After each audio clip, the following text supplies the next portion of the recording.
Praise you, Father, you are good. Your grace and your mercy endures forever and ever is your faithfulness. And what is your grace and what is your mercy? Enduring. It's in enduring us, enduring me. Let those who have ears hear what Isaiah Yeshayahu is saying. Hallelujah. Hallelujah.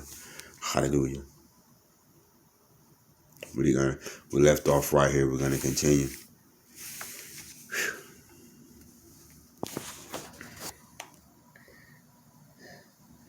In the year of the king Uzziah's death, I saw Yahweh sitting on a high, lofty throne. The hem of his robe filled the temple. The seraphim stood over him, each with 6 wings, 2 for covering his face, and 2 for covering his feet, and 2 for flying.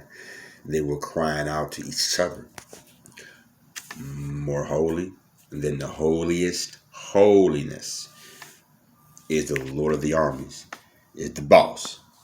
More holy than the holiest holiness. Look at that. How holy is that, right? More holy than the holiest holiness is the Lord of the armies. The whole earth is filled with his glory. The doorpost shook at the sound of their shouting, and the house was filled with smoke. Then I said, woe to me. Now we recall, I'm going to go through this real quick. We recall we are in Isaiah Yeshayahu. And we recall we're in chapter 6. But on the same token, right, like earlier, you know what I'm saying, Isaiah has a message to the people. And the message is, woe to me. Woe to me, he says. Woe to those. Woe to those. Woe to those. Woe to those. Woe to those. Woe to those. All right? This is what the prophet Yeshayahu was saying. What? Just one page. Oh, that's why I took it. I went back 20 pages, right? Just one page before. Get it? You get it? This is one page in my scripture. One page, right? Woe to those. Woe to those. Woe to those. Next page. Woe to me. Why? Because the Most High took Yeshayahu, the prophet, into his holies of holiness. After he warned the people, the prophet took him deeper. After he obeyed Yah, the prophet was able to be brought deeper into the holiness. And now, once he got brought into the holiness even deeper, it's woe to me. I too am doomed. Why? Because I'm a man with unclean lips, living amongst the people with unclean lips, and I have seen with my own eyes the king, the boss, the Lord of the armies. Then one of the seraphim flew to me with the glowing coal in his hand, which he had taken with tongs from the altar. How did one person go from being unclean, having unclean lips, to being holy? The altar. You got to die. And after that, he would touch your mouth, because the first thing he works on always is the mouth. He touched my mouth with it and said, here, this has touched your lips. They were unclean lips. Now this has touched your lips. The glowing coal from the altar, something that came from the place of death, has touched your lips.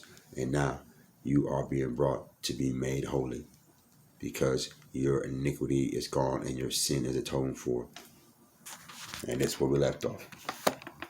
Alrighty, let's continue. Praise you, Father, you are good. Your grace and your mercy and and one more thing. The video prior we went over to let's go there. We went over to Yirmiyahu, right, Jeremiah. And we know that right in the beginning of Jeremiah, he dealt with the prophet's mouth. Don't speak, I'm a child. Right? The prophet said, I don't even know how to speak. I'm a child. And the Most High said, don't say, I'm a child. See, the first thing he deals with is the mouth. The first thing he deals with the prophets is the mouth. And then, of course, we can go right on, keep on going to the next prophet, my man, Ezekiel. The first thing he got dealt with was his mouth. Now, looking there was stretched out to me. There was a hand stretched out to me holding a scroll. He spread it out in front of me, and it was covered with Writings on the front and the back written on it were lamentations, divergent woes, divergent woes. He said to me, human being, eat what you see in front of you. Eat this scroll. Eat this scroll, y'all. Eat what you see in front of you. Then go back and speak to the house of Israel. So I opened my mouth, and he gave me the scroll to eat. He said, human being, eat the scroll I'm giving you. Fill your insides with it. When I ate it, it tasted sweet as honey. First, he dealt with the mouth. We are in the beginning of Ezekiel. So the first thing he does is deal with the mouth. Okay? Let's continue. Yes, YAH, chapter 6. After these things, after his mouth got fixed, first he was terrified. He was doomed because of his lips. Then his lips got fixed. Now let's see what's happening. Then I heard the voice of Yahweh saying, whom should I send? Who will go for us? Whom shall I send? Who will go for us? Did I answer? I'm here. Send me. Send me. I'll go. I answered. I'm here. Send me. He said to me, right? Think about this. Yeah, let's just do that. Right there. Right there. Right there. Wow. So look what's happening here. The holiness, the holiest holiness, the prophet experiencing this, and he says, woe to me that he's doomed. And if we just go down just a few verses later, he's saying, he's answering the Lord, I'm here, send me. But I thought it was spooked though.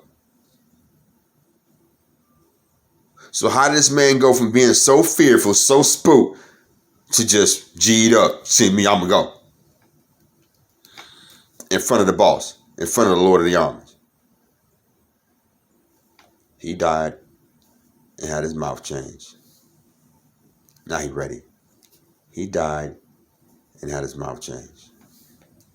Now he ready to put in some work. Once again, he died and he had his mouth changed.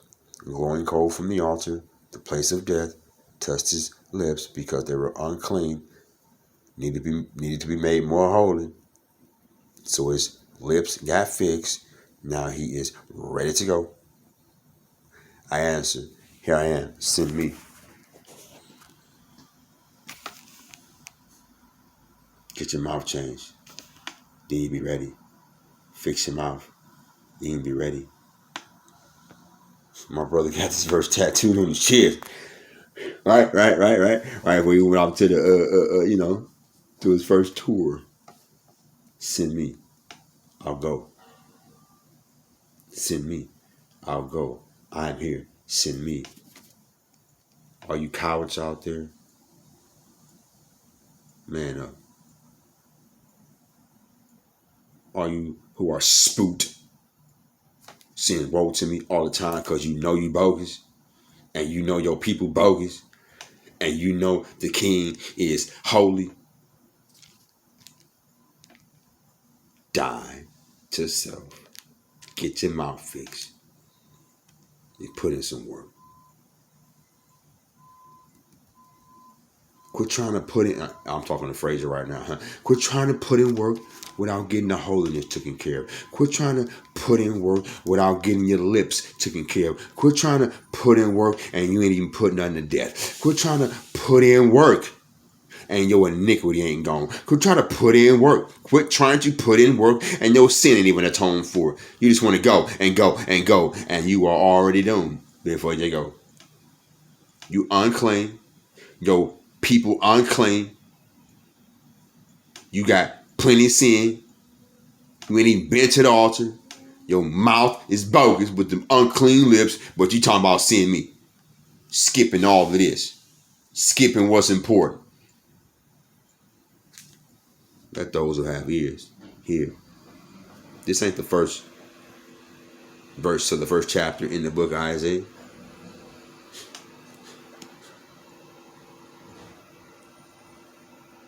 understand our position. Get cleaned up before you go. Shalom.